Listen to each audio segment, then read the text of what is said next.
Tunggal, Kecamatan Wiyung, Rabu pagi tadi.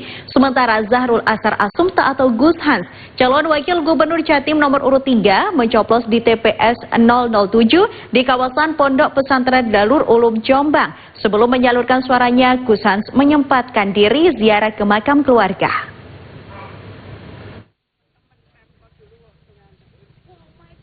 Dengan didampingi suami, kerabat, dan para tetangga, calon gubernur Jatim nomor urut 3 Tri Risma hari ini berjalan kaki dari kediamannya di kawasan Taman Pondok Indah Wiyung menuju tempat pemungutan suara TPS 16 RT 1 RW 4 yang berada di Gang Kramat 2, Kelurahan Jajar Tunggal, Kecamatan Wiyung, Rabu pagi. Sambil menyapa warga sekitar, Risma pun disambut antusias oleh warga di TPS dan banyak yang mengajak foto bersama. Selanjutnya, pada urutan pertama, Risma pun dipanggil petugas KPPS untuk memberikan hak suaranya. Dalam Pilgub Jatim ini, Risma mengaku ada tantangan besar untuk memimpin provinsi dengan luasan wilayah yang sangat besar dan budayanya yang beragam. Berdasarkan pemantauan reporter JTV, hasil perhitungan suara di TPS 16 RT 1 RW 4 Kelurahan Jajar Tunggal, Kecamatan Wiyung, Risma Gus Hans unggul dengan 312 suara, diikuti Kofifa Emil 43 suara dan Lulu Lukman 7 suara, serta 7 suara tidak sah. Total DPT sebanyak 577 orang, dengan jumlah kehadiran 367 orang dan 210 orang tidak hadir. Ya, kali ini pindah, biasanya di TPI tempat coblosan. Kali ini kita pindah RW 6, kali ini kita pindah ke RW 4 di Kramat. Ya, jadi kita jalan tadi. Nah, karena saya memang lama di sini, di Wiyung ini, dan waktu saya wali kota saya nggak pindah ke rumah dinas, saya tetap menempati rumah Wiyung. Jadi saya akrab dengan warga di sini semua karena lama tinggal di sini. Ya. Gus Hans bersama rombongan tiba Pondok Pesantren Darul Ulum Rejoso, Peterongan Jombang dengan pengawalan mobil patroli. Cawagup Jatim nomor urut 3 ini langsung menuju makam sang ayahanda untuk berziarah. Di makam keluarga ini, keluarga besar PPDU ini, Gus Hans berdoa di depan makam sang ayahanda. Dari makam tersebut, Gus Hans dan rombongan langsung menuju TPS 007 yang jaraknya sekitar 200 meter. Gus Hans berharap Pilkada Jatim 2024 berjalan lancar sehingga masyarakat mendapatkan pemimpin yang sesuai diharapkan. Gus Hans menjelaskan bahwa dirinya sengaja melakukan ziarah terlebih dulu sebelum mencoblos.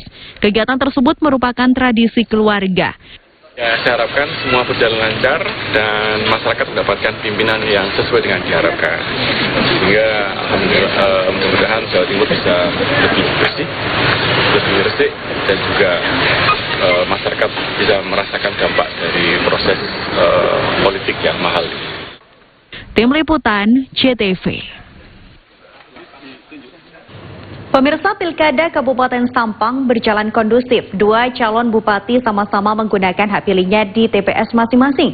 Calon bupati nomor urut 1, Muhammad bin Wafi Zaini alias Ramama, nyoblos di TPS 1 Dusun Prajan Lauk, Desa Prajan, Kecamatan Camplong. Sementara calon bupati nomor urut 2, Slamet Junaidi, mencoblos di TPS 009, Kelurahan Karangdalam, Kecamatan Kabupaten Sampang.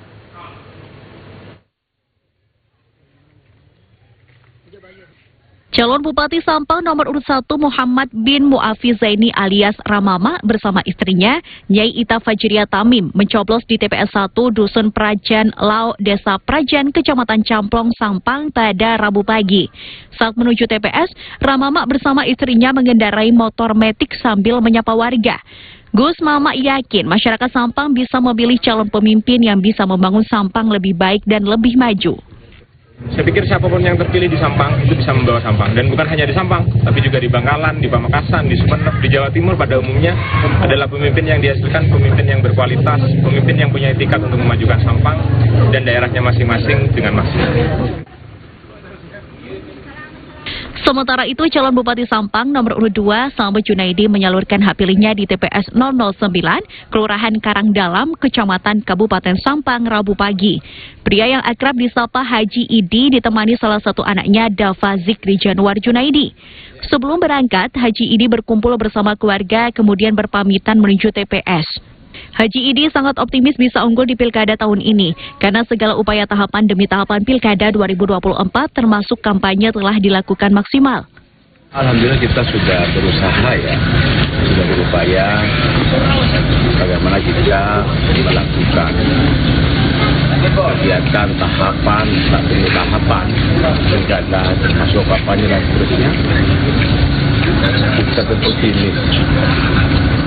Mudah-mudahan kita bisa memenangkan sebuah kontestasi pilkada di Kabupaten Sampang.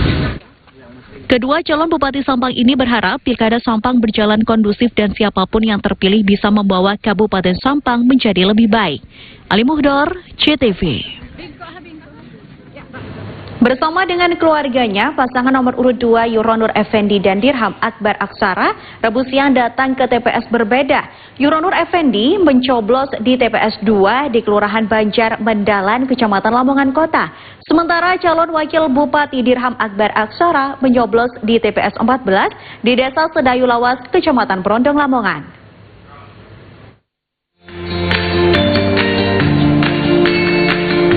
Pasangan Yuronur Effendi dan Dirham Akbar Aksara datang ke TPS untuk menggunakan hak pilihnya di Pilkada Lamongan Rabu siang. Namun pasangan nomor urut 2 ini mencoblos di tempat TPS yang berbeda. Yuronur Effendi datang bersama dengan istri dan anaknya mencoblos di TPS 2 Kelurahan Banjar Mendalan, Kecamatan Lamongan Kota. Sedangkan Dirham Akbar Aksara, calon wakil Bupati Lamongan, bersama dengan istri dan orang tuanya serta keluarga mencoblos di TPS 14 Desa Sedayu Lawas, Kecamatan Brondong, Lamongan. Saat datang ke TPS, wajah paslon nomor urut 2 ini terlihat sumringah. Bahkan mereka sendiri yakin kalau kemenangan akan menjadi miliknya. Menurut Yuronur Effendi, calon Bupati nomor urut 2, usai mencoblos berterima kasih kepada para relawannya yang telah mendukung di Pilkada Lamongan. Ya, Alhamdulillah saya hari ini datang bersama seluruh keluarga yang telah mempunyai hak pilih dan saya telah menyalurkan hak pilih saya. Nah, ini ada tintanya ini. Tentu saya juga mengharapkan kepada seluruh masyarakat Kabupaten Lamongan untuk semuanya hadir dan mari kita laksanakan pilkada ini dengan bahagia, dengan tenang, dengan damai dan tertib, dan tentu karena ini akan menentukan pilihan kita untuk membangun masyarakat Lamongan, untuk membangun Kabupaten Lamongan 5 tahun ke depan. Optimis nggak Pak? Optimis nggak? Oh tentu ya, saya senantiasa optimis dalam apapun yang kegiatan yang kami lakukan. Sementara itu, Dirham Akbar Aksara mengaku dirinya sangat senang atas dukungan yang telah diberikan kepada pasangan Yes Dirham ini untuk maju dalam Pilkada Lamongan dan yakin menang di Pilkada Lamongan. Alhamdulillah pada hari ini, hari Rabu 27 November 2024, saya bersama istri disertai keluarga besar dan rombongan telah mencoblos di TPS 14 Desa Sedayu Lawas, Kecamatan Brondong, Kabupaten Lamongan. Kami mencoblos nomor 2 untuk Kabupaten Lamongan, pasangan Yes Dirham. Semoga apa yang telah diikhtiarkan saya bersama Pak Yes selama ini akan menjadi harapan masyarakat Kabupaten Lamongan dapat terwujud. Amin. Mencapai kejayaan Lamongan yang berkelanjutan. Amin. Saya ucapkan terima kasih banyak kepada masyarakat Kabupaten Lamongan yang telah menjaga kondusivitas, harmonis warganya selama masa kampanye hingga coblosan pada siang hari ini. Kami ucapkan terima kasih banyak juga kepada para relawan tim pemenangan Yes Dirham yang telah mengkampanyekan hal-hal baik, positif, dan tentunya bisa membawa saya dan bersama Pak Yes tetap menjaga optimisme untuk memenangkan kontestasi Pilkada Lamongan 2024 ini. Pasangan nomor urut 2 juga merasa bahwa maju dalam Pilkada secara serentak tahun ini, semua ini atas dukungan dari masyarakat Lamongan yang masih mempercayainya untuk kembali memimpin Lamongan 5 tahun ke depan. Zulkifli Zakaria, CTV.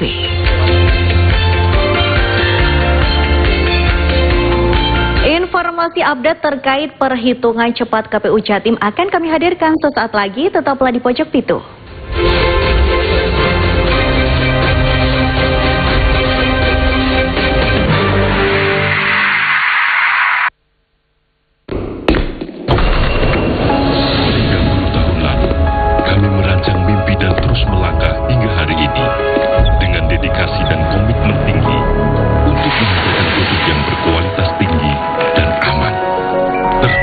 Presisi ketebalan, konsistensi dari waktu ke waktu,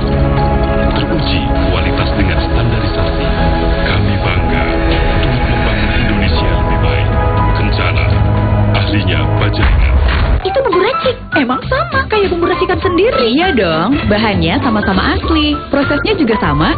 Wah, iya ya, takarannya terukur, gak keasinan lagi deh. Enak ya, kayak racikan sendiri, seenak racikan sendiri. Musalah kamu, janganlah ganggu. Berapa nih? Iya mas. Berapa nih? 10.000 mas. Mas, apa lagi mas? Ini kan termasuk rokok ilegal. Ini loh ciri-ciri nih. Yang ke-1, pita cukai salah personalisasi. Yang ke-2, pita cukai palsu. Yang ke-3, pita cukai bekas. Yang ke-4, pita cukai salah peruntukan. Yang terakhir, tanpa cukai. Tak kandhani ya rek, Pemkot Surabaya bersama Bea Cukai lagi gencar-gencare ngadakno operasi pemberantasan rokok ilegal nang Surabaya iki lho rek. Sesuai undang-undang rokok ilegal bakal kena denda dan sanksi pidana penjara 1 sampai 8 tahun. Rokok ilegal.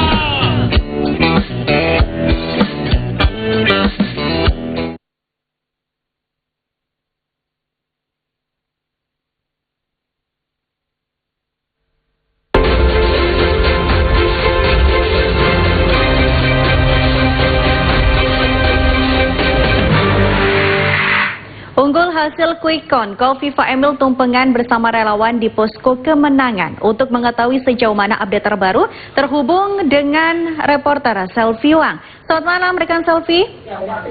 Ya, selamat malam rekan Tania. Bagaimana terkait dengan update saat ini di tempat Anda? Silakan. Ya, selamat malam pemirsa, dan pasca adanya hasil perhitungan suara cepat atau quick count yang menyatakan bahwa pasangan Kofifa Emil unggul. Dan dengan angka yang cukup signifikan, pasangan Kofifa Emil tadi sore menggelar acara potong tumpeng untuk menyatakan rasa bersyukurnya dengan kemenangan yang dengan angka yang cukup signifikan. Namun meski demikian, Emil Elistianto Dardak mengatakan bahwa meskipun ada hasil seperti ini tetap harus menghormati hasil real count yang nantinya akan diumumkan oleh pihak KPU. Dan karena itu Emil juga meminta agar tidak ada euforia berlebihan. Dan bagaimana lebih jelasnya berikut petikan wawancara dengan Emil Elistianto Dardak. Kita akan banyak yang mengatakan angka sekarang patut kita syukuri ya, karena kan ada perselisih yang substantif, yang sangat signifikan, yang sudah jauh sekali kalau dibandingkan margin error. Tapi sekali lagi kita kan menghormati proses real count-nya juga, gitu. Jadi tapi ada yang KPU lakukan, tapi juga kami kan ada saksi-saksi ya mengumpulkan hasil di formulir ini yang direkap, dan saat ini sudah di atas 60%, hasilnya nggak jauh beda. Pak Emil, tokoh siapa aja yang sudah memberikan ucapan selamat, Pak? Ada yang melalui SMS juga, maaf, SMS ya, jadi dulu ada WA maksudnya. WA, dan tadi kalau yang sudah sempat telepon ke Ibu langsung kan Pak Jokowi ya. Pak Jokowi, Pak. Terus kalau Mbak Najwa Shihab masih sebatas membahas hasil quick count, jadi kita sekali lagi menghormati lah gitu. Jadi kan ini Pak Jokowi juga memberikan selamat atas hasil sementara ini. Ya, jadi mohon doanya semua, mudah-mudahan diberi. Dan Kofifa juga telah mendapatkan ucapan selamat dari mantan Presiden Jokowi yang tadi disampaikan melalui sambungan telepon. Dan demikian laporan yang dapat kami sampaikan sementara ini dari posko pemenangan Kofifa Emil yang ada di Jalan Diponegoro, Surabaya. Kembali ke Tania. Baik, terima kasih laporannya rekan Selvi Wang dari posko pemenangan Kofifa Emil. Dan pemirsa, kita beralih ke pusat data Center Pilkada Serentak 2024 KPU Jatim terus terupdate. Sampai saat ini sekitar 80% data yang sudah masuk. Untuk mengetahui lebih jelasnya, saat ini telah tersambung dengan reporter Dewi Imroatin di pusat data Center Pilkada Serentak 2024 KPU Jawa Timur. Selamat malam rekan Dewi. Ya, selamat malam rekan Dewi. Ya, pemirsa, saat ini saya masih berada di pusat data Center 2024 KPU Jatim yang terus terupdate. Sampai saat ini sekitar 80% lebih data yang sudah masuk. Sementara itu, untuk pelaksanaan Pilkada serentak 2024 di Jawa Timur, terdapat 1 petugas KPPS yang meninggal dunia. Untuk mengetahui detailnya seperti apa, saya akan mewawancarai langsung Komisioner KPU Jatim Khairul Umam. Ya, Pak Khairul Umam, selamat malam. Ya, Bapak bisa dijelaskan untuk sampai saat ini pelaksanaan Pilkada serentak 2024 di Jawa Timur, hingga saat ini apa saja yang terjadi? Mungkin ada kendala atau seperti apa yang terjadi? Ya, alhamdulillah sampai sejauh ini secara umum ya semua pelaksanaan kegiatan pemungutan maupun penghitungan berjalan dengan lancar. Meskipun ada beberapa TPS di beberapa daerah yang sampai malam hari ini masih terus melakukan penghitungan. Nah, ada beberapa laporan di masih ya sekitar 4 yang ini masih harus kita kaji karena ini masih sifatnya potensi. Ada potensi yang ini harus kita kaji lagi apakah nanti itu betul harus ada pemungutan suara ulang ataukah enggak ya. Jadi kita masih menunggu, termasuk menunggu rekomendasi dari teman-teman Bawaslu. Kemudian tadi kita berduka hari ini. Jadi tidak hanya ada 1 KPPS yang meninggal, tetapi juga ada 1 linmas juga yang meninggal. 1 itu di Kota Kediri, KPPS meninggal. Kemudian ada 1 linmas juga di Sampang yang sedang bertugas juga meninggal dunia. Dan keduanya itu sempat dibawa ke rumah sakit, tetapi dalam perjalanan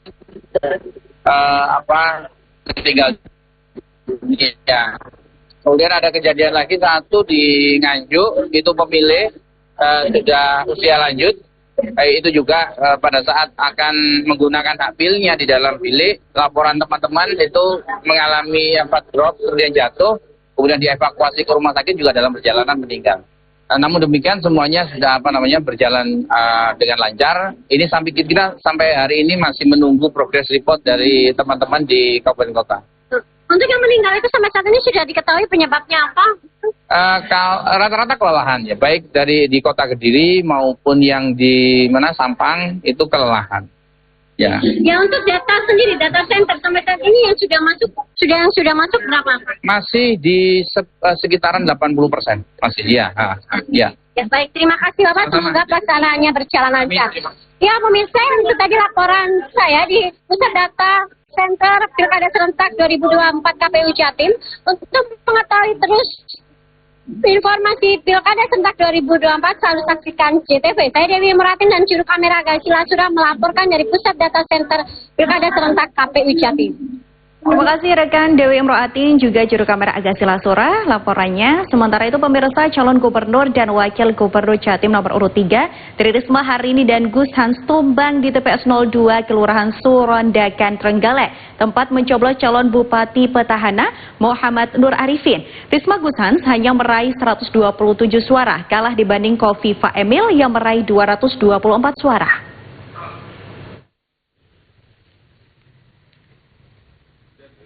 Proses penghitungan perolehan suara pemilihan gubernur dan wakil gubernur Jawa Timur masih terus berlangsung di TPS 02 Kelurahan Surondakan Trenggalek yang menjadi tempat nyoblos calon bupati petahana Mas Ipin, Cagup dan Cawagup Jatim nomor urut 3 Tri Risma Harini Gus Hans tumbang.